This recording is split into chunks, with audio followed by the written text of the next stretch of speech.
একজন বিপজ্জনক গ্যাংস্টার স্কুলে শিক্ষক সেজে আসে। আজ তার স্কুলে প্রথম দিন। সে যখন ক্লাসে ঢোকার জন্য এগোচ্ছে তখন ক্লাসের বাহিরে সে প্রিন্সিপালকে দেখে, যিনি বুলেট প্রুফ জ্যাকেট পরেছিল।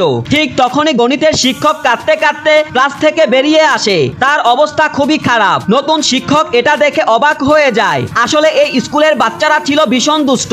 সব শিক্ষকই ক্লাসে ঢুকতে ভয় পায়, কিন্তু এই নতুন শিক্ষক বিন্দুমাত্র না ভেবে ক্লাসে ঢুকে যায়। এখানে কিছু বাচ্চারা নুডলস রান্না করছে, কিছু বাচ্চা টিকটকে ভিডিও বানাচ্ছে, আর কিছু বাচ্চা ক্লাসেই টেবিল টেনিস খেলছে। কিন্তু এটা দেখে নতুন শিক্ষক রাগ না হয়ে বরং তাদের শেখাতে শুরু করে টেবিল টেনিস কিভাবে খেলতে হয়। নতুন শিক্ষককে স্বাগত জানানোর বদলে এক বাচ্চা র্যাকেট দিয়ে তার উপর আক্রমণ করে, কিন্তু শিক্ষক সহজেই এই আক্রমণ এড়িয়ে যায়। তখন ক্লাসের মনিটর উঠে এসে শিক্ষকের কলার ধরে বলে, যদি প্রাণ বাঁচাতে চাও তাহলে স্কুল থেকে রিজাইন দিয়ে দাও। তখন শিক্ষক ছাত্রদের সঙ্গে বাজি ধরে, 3 দিনের মধ্যে যদি তোমরা আমার উপর কোনো চাল চালতে পারো তাহলে আমি নিজে থেকে স্কুল থেকে চলে যাব, কিন্তু যদি না পারো তাহলে তোমরা সবাই আমার দাস হবে। সব ছাত্র রাজি হয়। পরের দিন বাচ্চারা দরজার উপর বেসন রেখে দেয়। শিক্ষক যখন ক্লাসে ঢুকতেই যাচ্ছিল তখন এক বাচ্চা বেসন ভরা বাটির দড়ি টান দেয়, কিন্তু শিক্ষক ছিল চালাক। সে সঙ্গে ছাতা নিয়ে এসেছে, ফলে বেসন উল্টো বাচ্চাদের গায়ে পড়ে যায়। শিক্ষক যখন নিজের সিটে বসে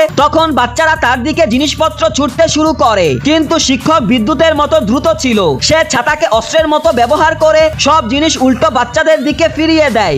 স্কুল শেষে বাচ্চারা শিক্ষকের গাড়িতে নকল বোমা লাগিয়ে দেয়। শিক্ষক গাড়িতে বসতেই বোমা দেখতে পায়, কিন্তু আসলে এই বোমা ছিল সত্যি, যা তার শত্রুরা লাগিয়েছে। সে তাড়াতাড়ি গাড়ি থেকে নেমে এসে ছাত্রদের দূরে যেতে বলে। তখন এক ছাত্র বলে, তোমাকে বোকা বানালাম, এটা নকল বোমা। কিন্তু পরের মুহূর্তেই গাড়ি সত্যি সত্যি বিস্ফোরিত হয়। এরপর সব বাচ্চারা নিজেদের ভুল স্বীকার করে এবং শিক্ষকের দাস হয়ে যায়।